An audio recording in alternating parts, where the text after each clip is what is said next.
Olá, meus amigos, nossas saudações cordiais.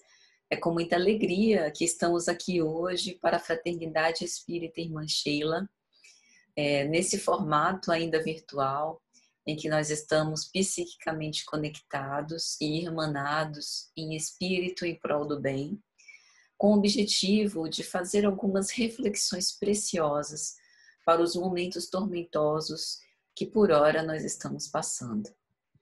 É muito feliz a escolha do tema central deste mês sobre a fé, porque é justamente auridos da fé, dessa confiança, da fidelidade irrestrita ao Pai, que nós podemos passar um pouco mais confortados, esperançosos pela crise, que se abateu sobre nós, que nos atingiu a todos, sem privilégios, ao redor do mundo. Então, rogamos aos benfeitores espirituais que nos amparem nas reflexões desta tarde, e o tema de hoje será: o maior infortúnio é sofrer a privação da fé, que é uma menção, a uma frase pelo Espírito Meimei de uma mensagem que nós vamos ler em seguida. Então, antes de começarmos, gostaria de convocar, de pedir a todos, caso se sintam confortáveis, que fechem os olhos, aquietem por um momento os corações, aproveitem esse instante de pausa das atividades habituais, para que possamos pensar em Jesus.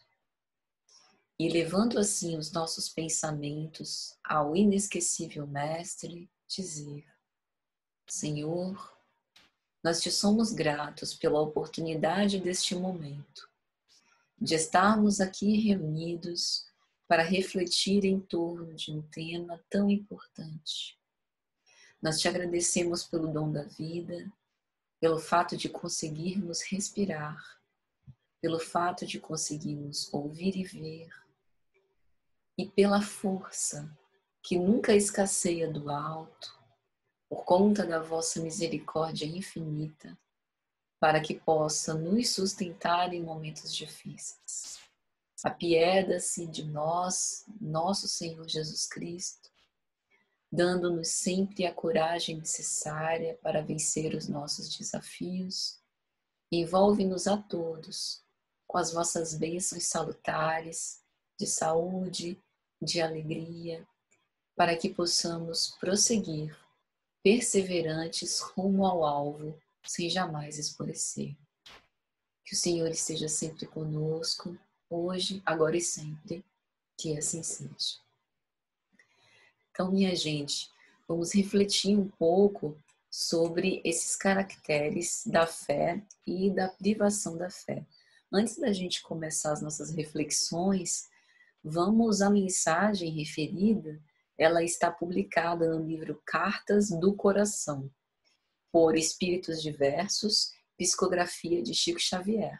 E num dado capítulo, intitulado Confia Sempre, nós temos uma preciosa mensagem pelo Espírito Meimei, quando ela vai dizer: não percas a tua fé entre as sombras do mundo. Ainda que os teus pés estejam sangrando, segue para frente, erguendo-a por luz celeste, acima de ti mesmo. Crê e trabalha. Esforça-te no bem e espera com paciência. Tudo passa, tudo se renova na terra, mas o que vem do céu permanecerá. De todos os infelizes, os mais desditosos são os que perderam a confiança em Deus e em si mesmos, porque o maior infortúnio é sofrer a privação da fé e prosseguir vivendo. Eleva, pois, o teu olhar e caminha. Luta e serve. Aprende e adianta-te. Brilha a alvorada além da noite. Hoje é possível que a tempestade te amarfanhe o coração e te atormente o ideal, aguilhoando-te com a aflição ou ameaçando-te com a morte. Não te esqueças, porém, de que amanhã será outro dia. Uma mensagem curta, porém profunda, com proposições existenciais que, a cada palavra muito bem escolhida, nos mostram que nós somos espíritos imortais rumo à imortalidade. E por vezes, meus amigos, eu particularmente penso que a gente esquece disso, mesmo nós espíritas, porque ao nos defrontar com risco real de contaminação, ao passar por privações financeiras, afetivas e de outras ordens, muitas vezes nós esmorecemos, desanimamos, ficamos desesperados. Mas quem estará privado de fé, né? E, ao mesmo tempo, a gente poderia pensar quais são estes erros que muitas vezes nós cometemos, que qualificamos como tão imperdoáveis, a ponto de não haver outra possibilidade de retratação, se não fugir pelas portas da morte, se não o aniquilamento completo, né? A gente sempre tem novas chances de reavaliar a nossa conduta, né, de qualificar os nossos pensamentos, de fazer alterações, porque a vida é uma dinâmica. E em que situações, mesmo sabendo de tudo isso, né, nós ficamos mais paralisados, incapazes de reagir com coragem e desassombro? O que é que nos detém? Então é sobre isso que nós vamos conversar um pouco hoje.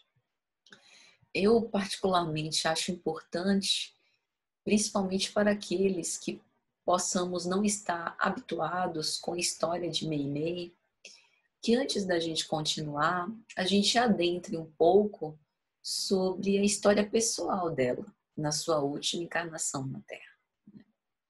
Por que eu digo isso?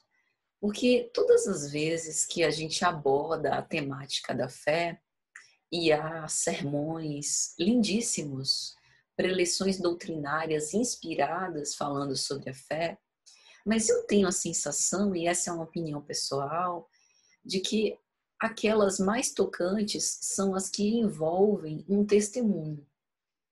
Então, quando a gente lê essa mensagem de Meimei, ela é profunda, bonita, tocante. Mas se a gente nunca teve uma dificuldade muito grande a ponto de precisar testificar a nossa fé, talvez a gente não consiga compreender em profundidade aquilo que Meimei está querendo dizer. E conhecer um pouco da história dela reputo inspirador, porque foi alguém muito jovem no corpo terreno, que teve que passar por dificuldades bastante acentuadas, que muitos de nós facilmente desesperaríamos e, ao invés de fortalecer a fé, talvez enfraqueceríamos ela. E não foi definitivamente o caso de Meimei. Então é importante a gente saber quem escreveu a mensagem que a gente acabou de ler e por que que ela dá tanta ênfase que não pode haver infortúnio maior do que sofrer a privação da fé. Meimei é, na verdade, um pseudônimo, um apelido dado por Arnaldo Rocha, que foi marido dela na sua última reencarnação. O nome de Meimei, de batismo, é Irma de Castro. Ambos, tanto ela como Arnaldo Rocha, nasceram em 1922. Arnaldo viveu relativamente bastante. Ele faleceu em 2012, mas Meimei, Irma de Castro, esteve conosco na Terra por apenas 23 anos. Então ela desencarnou em 1946, com 24 anos incompletos. Arnaldo Rocha tinha uma irmã, Carmelita, que na família chamavam de Lilita, que namorava com um rapaz chamado Danilo de Castro. E Danilo tinha duas irmãs, Aleide e Naná, que era o apelido de família de Irma de Castro, que mais tarde ficou conhecida como Meimei. A gente vai explicar a origem desse apelido. Ela e Arnaldo foram apresentados e a partir daí surgiu uma bonita amizade, né? Eles de vez em quando saíam para passear, conversavam muito, trocavam livros, porque os dois eram leitores vorazes, mas nunca namoraram. Até que quando completaram 18 anos, em 1940, na festa de Natal, ele foi à casa dela, eles trocaram presentes e de lá saíram para passear. E aquele foi o primeiro momento em que eles se beijaram, né, na Praça Municipal de Belo Horizonte, onde eles viviam. Então eles começaram a namorar e aos 20 anos se casaram, em 1942. Vê como foi rápido. Meimei, ou Naná, ela tinha um problema renal muito sério, desde muito pequena. Teve um problema seríssimo de infecção nas amígdalas, se submeteu à cirurgia, mas pensemos, na década de 40 a medicina não era a mesma dos dias de hoje. Então, Arnaldo, inclusive, acredita que por imperícia médica, ele deixou um resto, né, de amígdala ainda, aquilo infeccionou e acabou deixando ela muito doente. E a partir disso foram aparecendo outros problemas de saúde, como hipertensão arterial, pressão intracraniana muito alta. E com o tempo, e isso foi muito rápido, Naná foi perdendo a visão. Tanto que no dia da sua morte ela sabia, né, que ia deixar a Terra e virou-se para ele que era ateu, materialista, e disse: meu Naldinho, que era como ela muito docemente costumava chamá-lo. A vovó Antonina vem me buscar e ela vai me levar para um lugar muito bonito. E ele dizia que achava que morreu, acabou, que não tinha vida após a morte. A mãe dela, Dona Mariana, passou a morar com eles e no dia da morte ela dizia: a minha avó vem me buscar hoje. Ela tinha o hábito de orar, ele achava aquilo uma coisa sem propósito e no dia da morte ela pediu por última vez: ora comigo.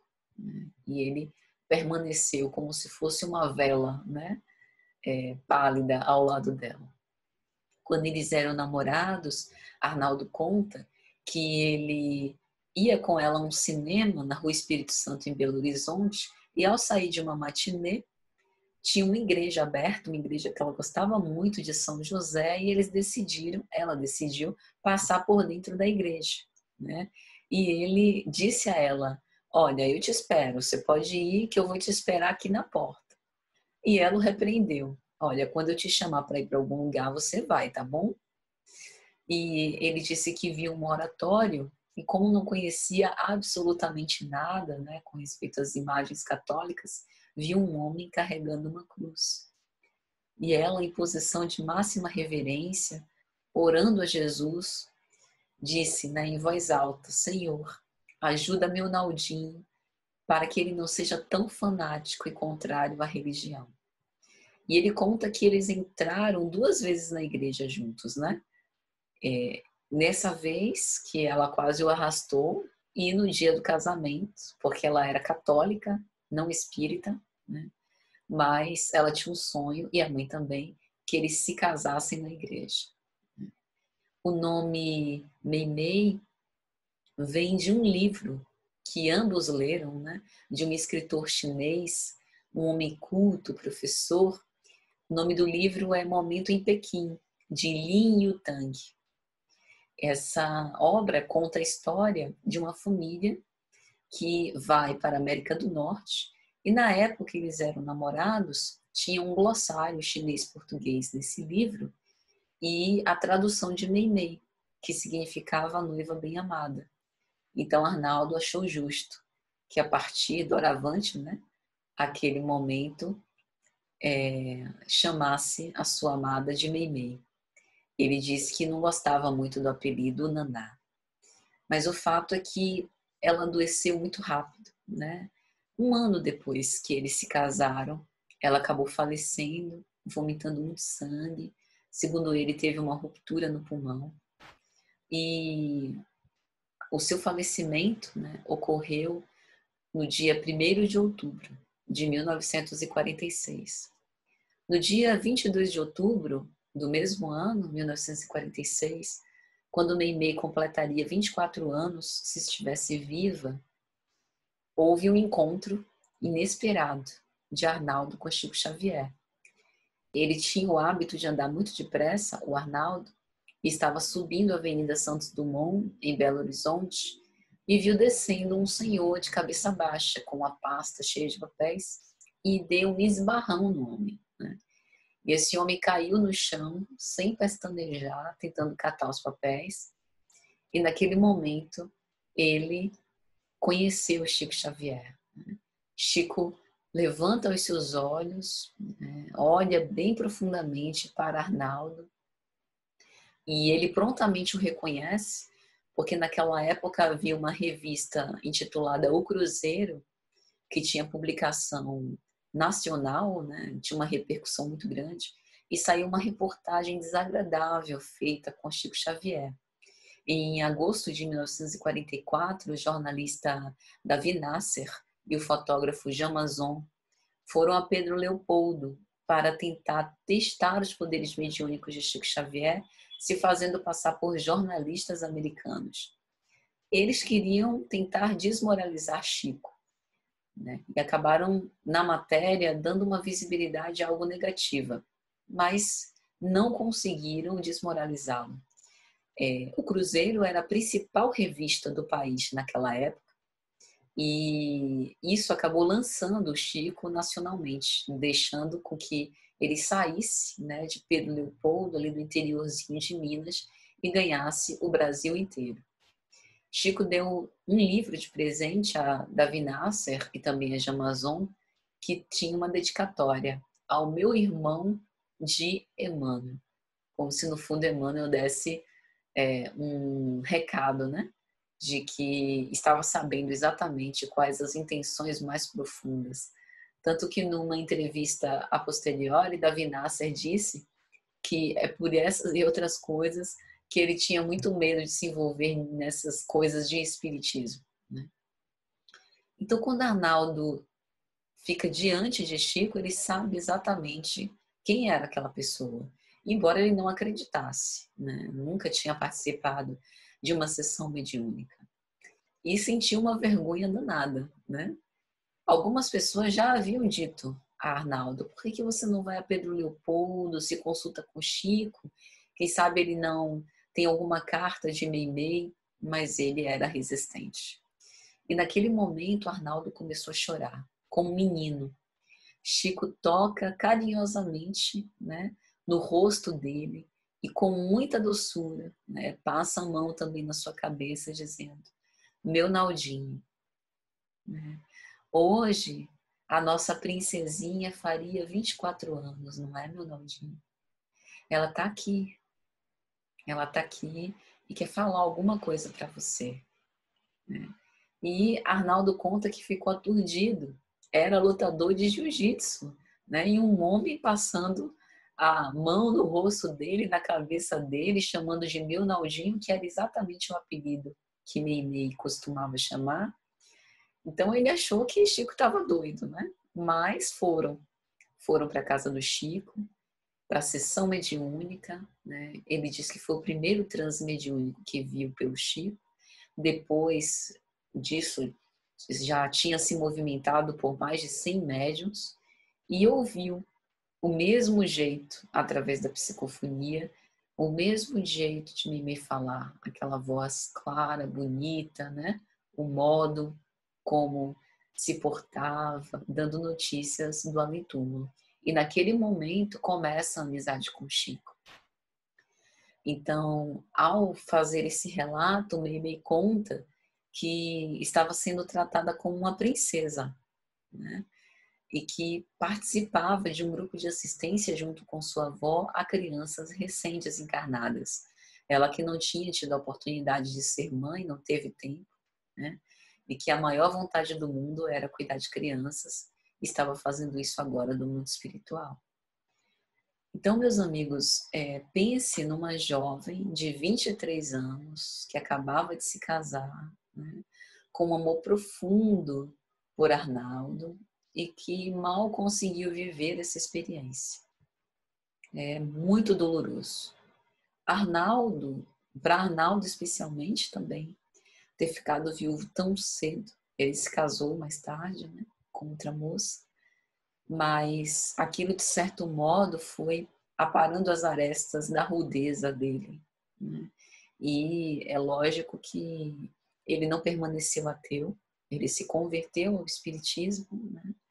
E foi um dos participantes mais ativos da nossa doutrina, do nosso movimento espírita. Então, contando essa história para dizer o quanto que a gente está diante de alguém que padeceu muito e que soube se sustentar na fé, não obstante os momentos mais difíceis.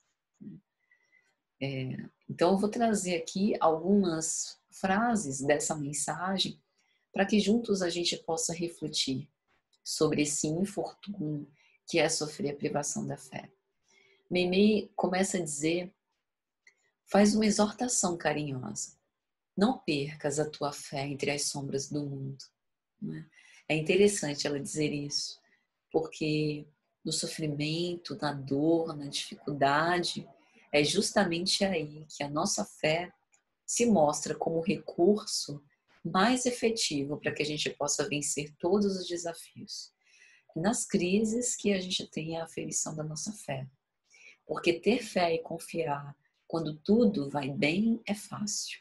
A questão é quando a gente experimenta as carências, as mais diversas, né? Então, se nós acreditamos na vida futura, por que a gente tem, de forma exacerbada, valorizado apenas a vida presente?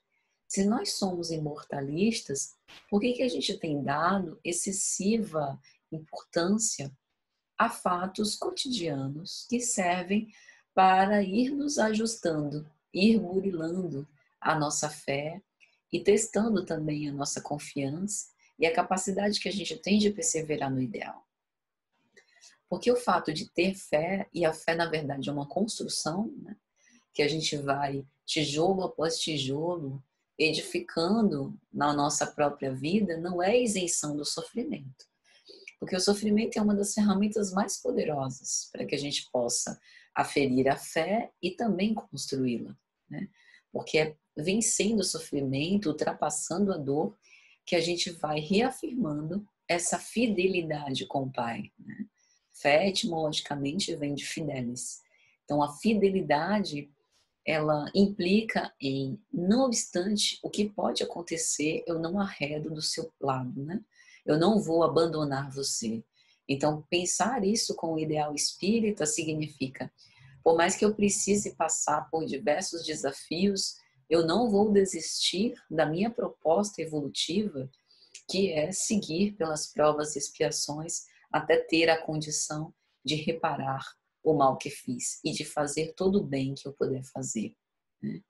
E nesse ponto, né, como ela fala sobre as sombras do mundo, é interessante a gente pensar um pouco mais detidamente nesse conceito, né? Os conceitos psicológicos, eles estão tão enraizados no nosso vocabulário, né? Graças a Deus, porque isso demonstra uma certa curiosidade, né? E de pesquisar e de saber mais a fundo sobre a psicologia e diversas ciências psicológicas. E isso demonstra um pouco do nosso interesse também com relação ao nosso processo evolutivo.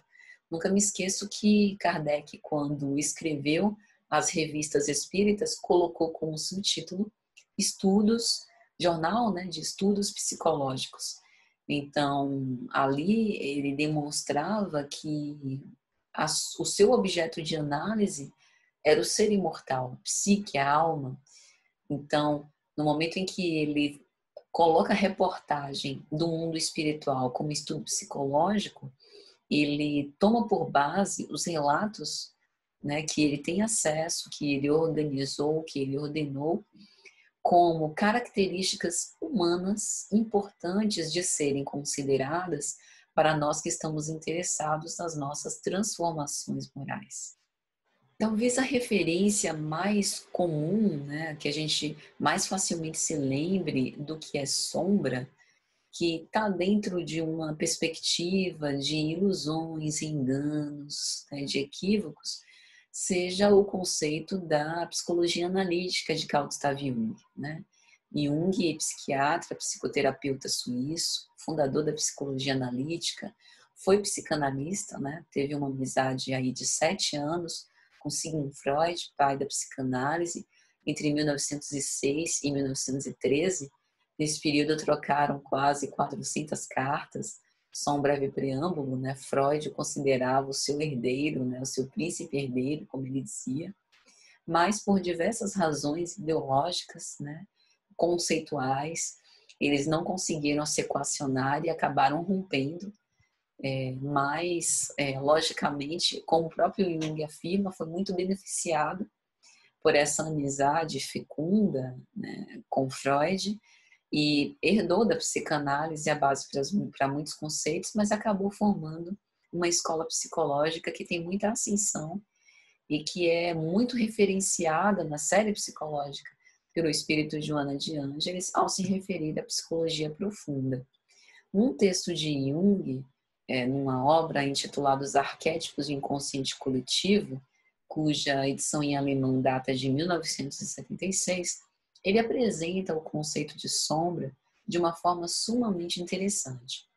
Jung vai dizer que a primeira prova de coragem no nosso caminho interior, né, uma prova que é bastante para afugentar a maioria dos tentames, é o encontro consigo mesmo.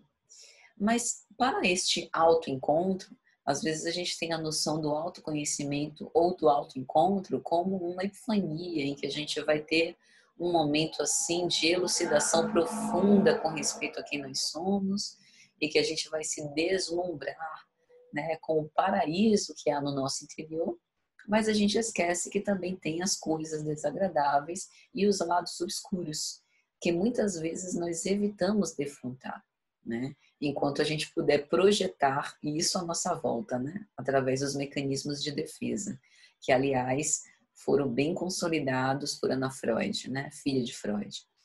Então, Jung dizia que se nós formos capazes de ver a nossa própria sombra e suportá-la, sabendo que ela existe, a gente já terá resolvido boa parte do problema, né? E teremos trazido à tona, com base nisso, o nosso inconsciente pessoal. Então, Jung define a sombra como uma parte viva da nossa personalidade, mesmo que esteja às ocultas.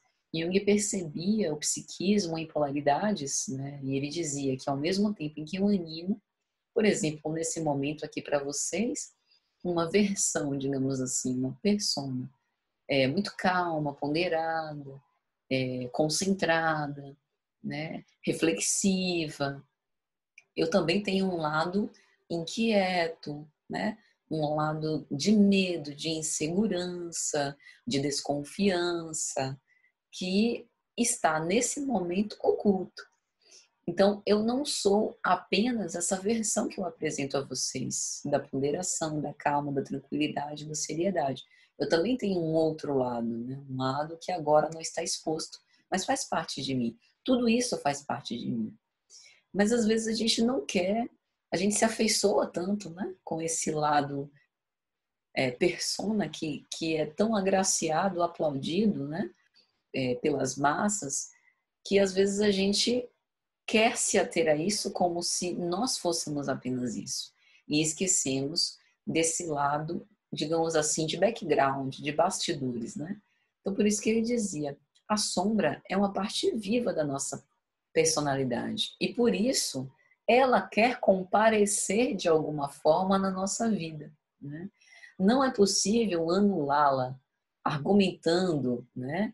Não, é melhor você ficar com esse seu lado inquieto e temeroso para depois, né? Não deixa isso vir à tona. A gente até pode colocar tensões sobre isso, forçar, aparentar uma imagem, mas o inconsciente nos trai, né? E também a gente não consegue torná-la inofensiva pela racionalização. É preciso penetrar nas causas mais profundas sobre por que a sombra apresenta essas características a fim de vencê-las. Então, essa questão é uma questão extremamente difícil. Ainda mais quando a gente tem uma perspectiva espírita em que a gente sabe que esse lado sombrio, ele é retrato, né, da herança de nós mesmos ao longo de várias reencarnações sucessivas. Então, Jung dizia que esse problema é muito difícil, porque ele não desafia apenas o homem total, mas o adverte sobre o seu amparo, o seu desamparo e a sua impotência. Mas, mais cedo ou mais tarde, essas contas terão que ser acertadas, né? Então, quando Meimei fala sobre não perder a nossa fé entre as sombras do mundo, ela está advertindo que todas as pessoas com as quais a gente convive também têm esses lados obscuros. E não é porque nós fomos traídos, magoados, né? Porque a gente foi enganado, porque a gente tinha um ideal e viu que a pessoa, na verdade, é uma coisa completamente diferente, que a gente vai perder a nossa fé, deixar de acreditar em nós mesmos. Mesmo porque nós também temos o nosso lado oculto, né, que vem à tona em algum momento. E se a gente não cuidar para isso, inevitavelmente nós vamos ser alvo, né, de muita frustração e de dor. Então a gente não pode sofrer a privação da fé sob hipótese nenhuma, principalmente nesta, em que o sofrimento recebe como instrumento um dos nossos afetos, às vezes mais amados e queridos. E nesse momento eu gostaria até de pedir licença para dar um testemunho pessoal, porque eu, como disse antes, né, acho que quando a gente fala de fé, trazer exemplos vivos de uma experiência própria pode causar identificação, né? Pode sensibilizar por a gente pensar que a gente também vive algo parecido e para que a gente saiba na pele o quanto que é desafiador. Sobre ilusões e enganos da afetividade, eu tive um momento especial da minha vida quando eu experimentei uma imensa vulnerabilidade e fragilidade emocional. Eu tinha muita sede de paz, precisava muito de conforto, tinha recorrido a diversas saídas terrenas, materiais, todas elas incapazes de me sustentar. Um médico, depois de ter tentado todos os recursos da medicina para tratar de um adoecimento que eu tive, e não tendo êxito por não ver a causa da doença no corpo, sendo espírita, fez esse convite à minha mãe, né, para que ela me levasse no centro, e foi ali que eu fui evangelizada. Mas eu passei muito tempo, muitos anos fora do espiritismo. Meu ideal espírita de coração, ele é coisa de poucos anos, né? Eu diria menos de 6 anos, né? Então, quando eu pude retornar a uma casa espírita depois desse profundo desencanto, por assim dizer, vazio existencial, é como se nesse momento de ilusão e engano eu tivesse colocado, deposto tudo que eu tinha conhecido da doutrina espírita. Veja o quanto a exortação sempre oportuna de Jesus, da vigilância e da oração, não pode ser desmerecida. No fundo, sinceramente falando, eu acho que eu guardava a presunção de que eu poderia estar a salvo desse tipo de coisas, né? Por conta do conhecimento, por conta de tantas coisas que eu já vivi, outras desilusões, mas nós nunca estamos a salvo.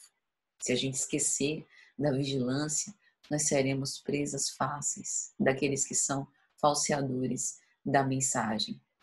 E para esse movimento de lacerante, né, de reconstrução, eu precisei recomeçar do zero, mas jamais deixei, desde então, de trabalhar para Jesus.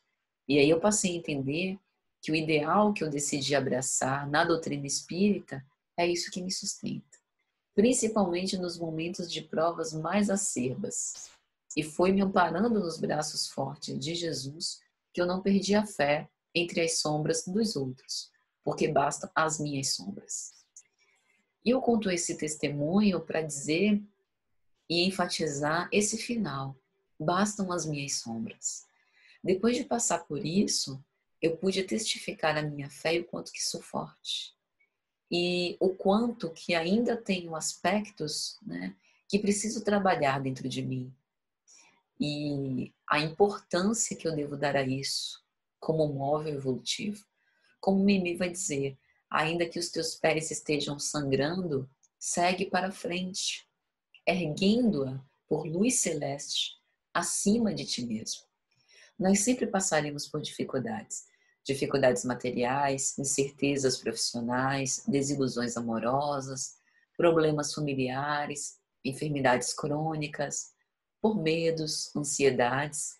A própria vida no mundo material, ela é marcada por vicissitudes, né? A gente sente fome e precisa comer. Sente sede e precisa beber. Sente sono e tem que dormir. Frio ou calor demais nos incomoda ou pode nos fazer adoecer. A gente come algo estragado e pode enfermar, né? Tem imposto de renda para declarar até o final do mês que vem, né? Então, tudo na vida são vicissitudes, dificuldades que a gente precisa vencer. A vida é movimento e a gente tem que buscar por esse equilíbrio dinâmico. Quando nós não somos atingidos por aflições materiais, inevitavelmente os flagelos psíquicos vêm nos atormentar. Mas a gente precisa seguir em frente. Nós temos hoje diversas terapêuticas à nossa disposição para que nós possamos ter esses recursos e despertar os recursos interiores para que a gente possa agir de um modo diferente perante a vida. Terapias psicológicas muito respeitáveis, terapias psicanalíticas, que é a minha área, né? Terapêuticas médicas, sobretudo a psiquiatria, que hoje em dia até espiritualidade é um tema presente nos trabalhos científicos médicos, as terapêuticas nas casas espíritas, não apenas as desobsessões ou reuniões de cura, mas sobretudo a evangelização. Então a gente precisa seguir adiante. Como o Meimei nos adverte, crê e trabalha, esforça-te no bem e espera com paciência, tudo passa. E tudo se renova na terra, mas o que vem do céu permanecerá. Divaldo psicografou uma obra pelo espírito Joana de Ângeles, Luz nas Trevas. E no capítulo 7, Sofrimento e Amor, Joana vai dizer algo muito especial. Cristão, sem condecoração do sofrimento, ainda não passou pelo campo de batalha. Assim, transforma as tuas dores e expectativas no hino de amor e de alegria, certo da vitória final, ao lado daqueles que também te amam. Sofrimento e amor são termos luminosos da equação existencial. A doutrina espírita nos dá esse entendimento, que a gente não sofre por castigo divino, nem porque a gente merece, porque é muito malvado. A dor é um buril que vai nos aperfeiçoando, a fim de que nós não sejamos esboços imperfeitos, rascunhos, para sermos apresentados diante do Pai, mas possamos reluzir em paz, luz e alegria. As dificuldades passarão, mas as nossas conquistas, essas permanecerão. São elas que provêm de Deus. E aí, Meimei vai chegar no trecho especial para o nosso tema, de todos os infelizes, os mais desditosos, são os que perderam a confiança em Deus e em si mesmos. Porque o maior infortúnio é sofrer a privação da fé e prosseguir vivendo. Em O Evangelho segundo o Espiritismo, capítulo 19, recomendo fortemente a leitura para esse mês aqui da FEIS, A Fé Transporta Montanhas, especialmente no item 7, a fé religiosa, condição da fé inabalável, vai haver um texto com a seguinte reflexão. Diz-se vulgarmente que a fé não se prescreve, donde resulta a alegar muita gente que não lhe cabe a culpa de não ter fé. Se a gente observar apenas com o olhar materialista, é isso mesmo. Se a nossa existência tivesse se iniciado quando a gente nasceu nessa vida, de fato, não ter fé não seria a culpa nossa. Mas considerando que nós somos herdeiros de nós mesmos, a gente vê que a fé não se prescreve nem se impõe, né? Ela se adquire por conquista pessoal. E não há ninguém que esteja impedido de possuí-la, mesmo entre os mais refratários, se decidirem ter fé. Eu acho que o exemplo mais clássico com respeito a isso é do próprio Arnaldo Rocha, ateu, materialista, passa por uma dor acerba na sua existência e, através da sessão mediúnica, em que Memei se comunica, né, pela psicofonia, ele poderia escolher não acreditar. Não, isso é uma farsa. Vocês estão emulando aquilo que, o modo como a minha mulher costumava dizer. Vocês devem ter pegado informações de algum membro familiar. Não acredito. E simplesmente se recusar, né? Mas houve uma ressonância interna naquele momento e ele decidiu crer. Então, a gente às vezes fala, né, de verdades espirituais básicas, e não exatamente de uma crença particularista.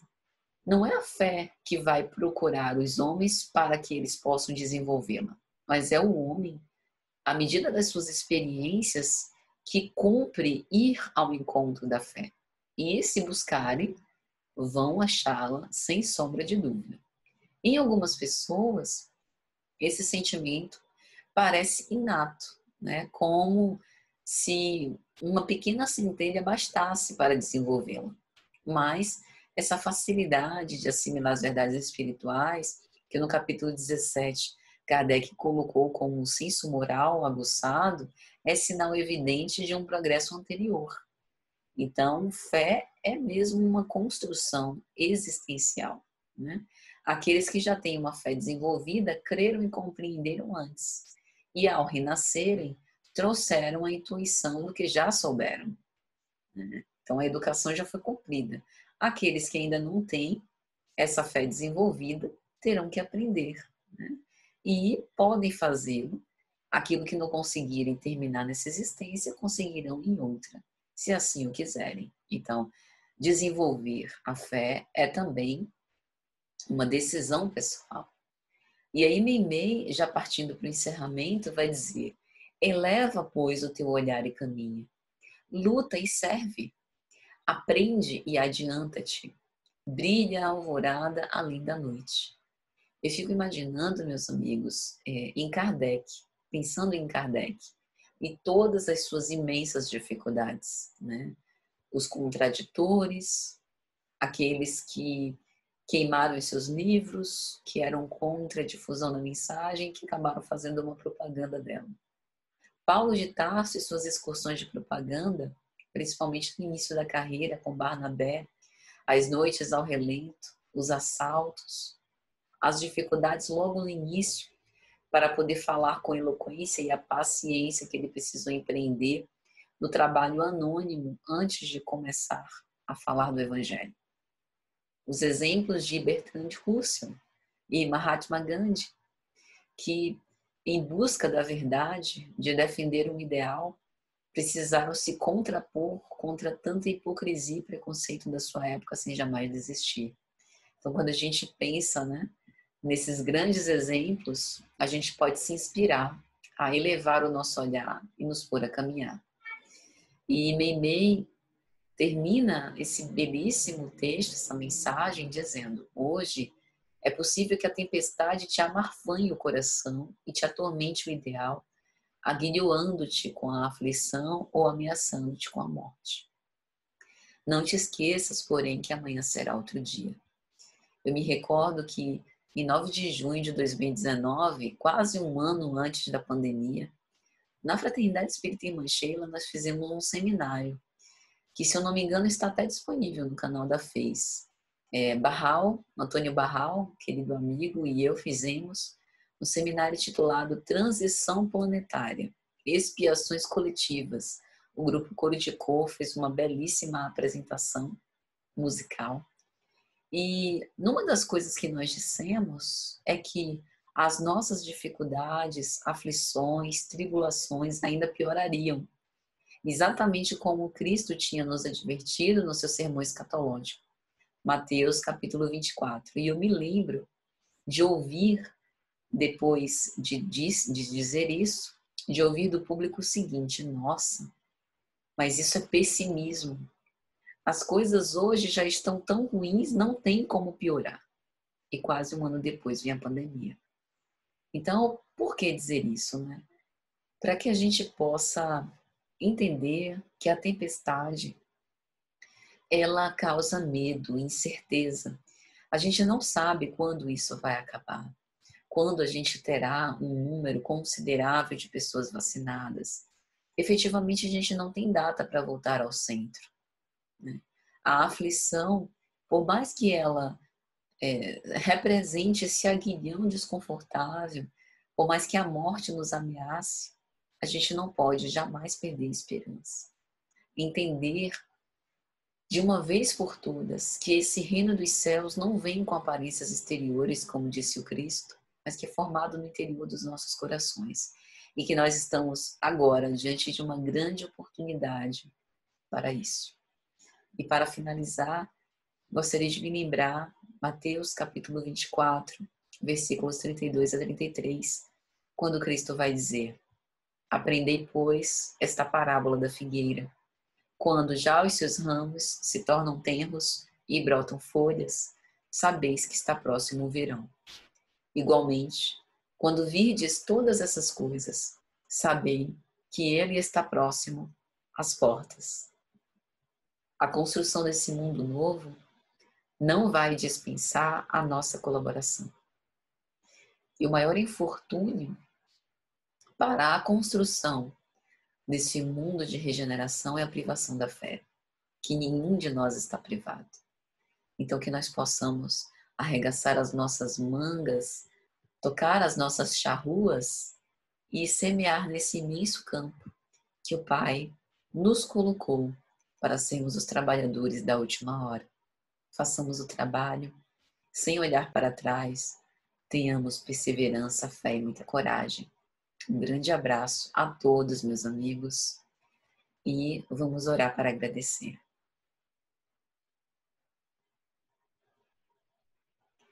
Senhor Jesus, nós te agradecemos pela tua presença, como sempre, pelo teu exemplo, pelo teu amor. Te pedimos, envolve-nos a todos com as tuas bênçãos de paz e de misericórdia, para que nós possamos sair mais fortalecidos e em paz. Vem ter conosco pela necessidade que temos, hoje, agora e sempre. Que assim seja. Um grande abraço, então, meus amigos, e até a próxima, se Deus quiser.